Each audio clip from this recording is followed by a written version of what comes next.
I'm just checking, it's multiculturalism night, isn't it? Yeah. Cool.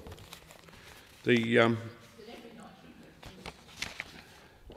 wanted to say something about that because we think multiculturalism in Australia means all these people coming from overseas, and the fact is the first multiculturalism in Australia was the original structure from the Aboriginal people, where they had whatever it was, 250 or 350 different cultures scattered across the country.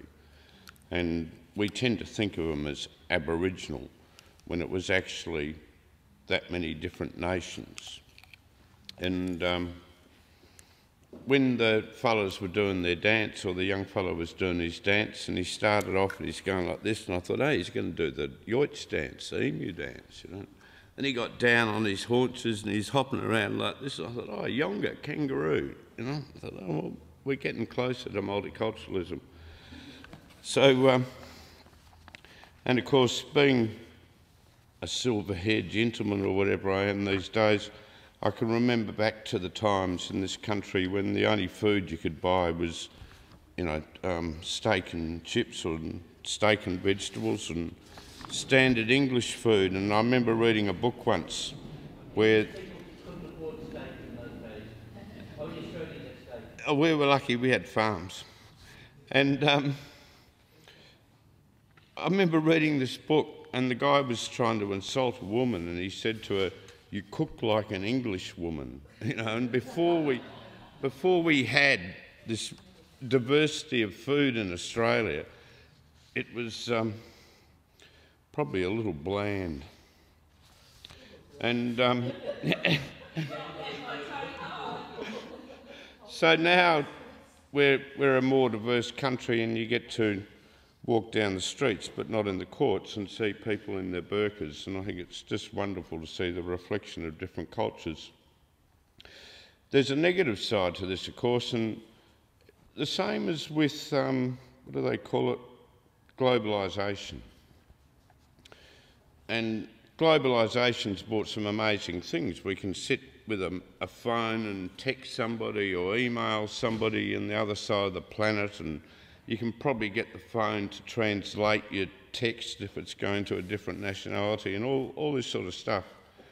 And then on the other hand, you got this stuff where you see all the young kids walking around with their baseball caps on backwards. And one of the most sad stories I heard was of this Aboriginal elder up in Darwin, and he's walking around the streets looking at all his young people wearing their hats on like backwards, trying to pretend they're Negroes instead of Aboriginals.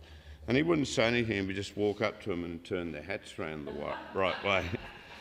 And you think, what a sad thing. And of course, American society has brought us some great things, Macintosh computers. Just trying to think if there's anything else. And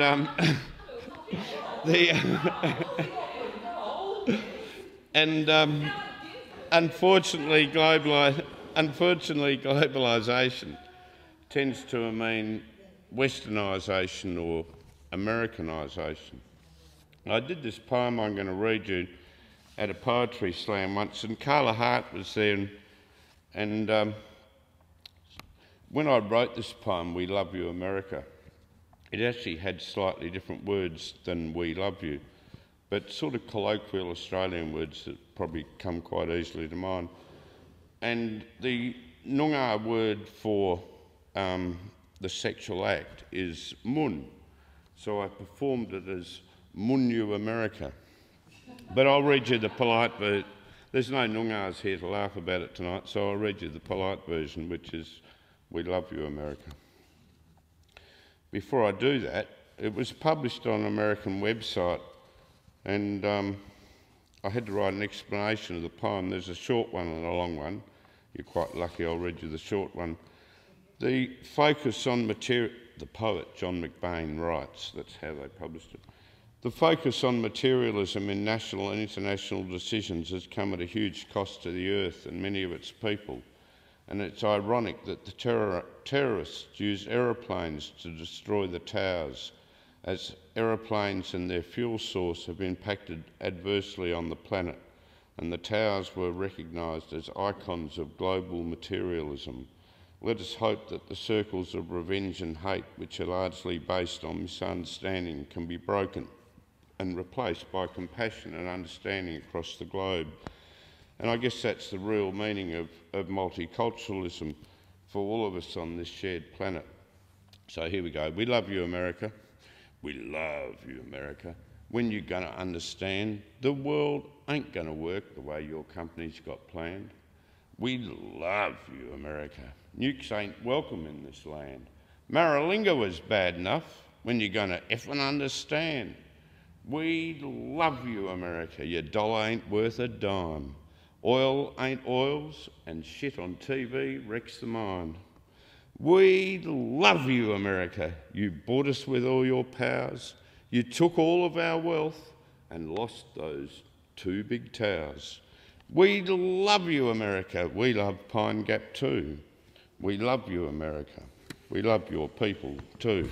Which is saying it's not the people, it's the system, the belief system behind this idea that whatever it is that American society runs on. And the second poem is about an Australian guy. I'm a South Australian by birth, and there was a South Australian that got stuck on a little island in Cuba that the Americans think they own. And I felt moved to write a poem for him and sing him back to his country. And I wrote a couple of things, and I settled on this one.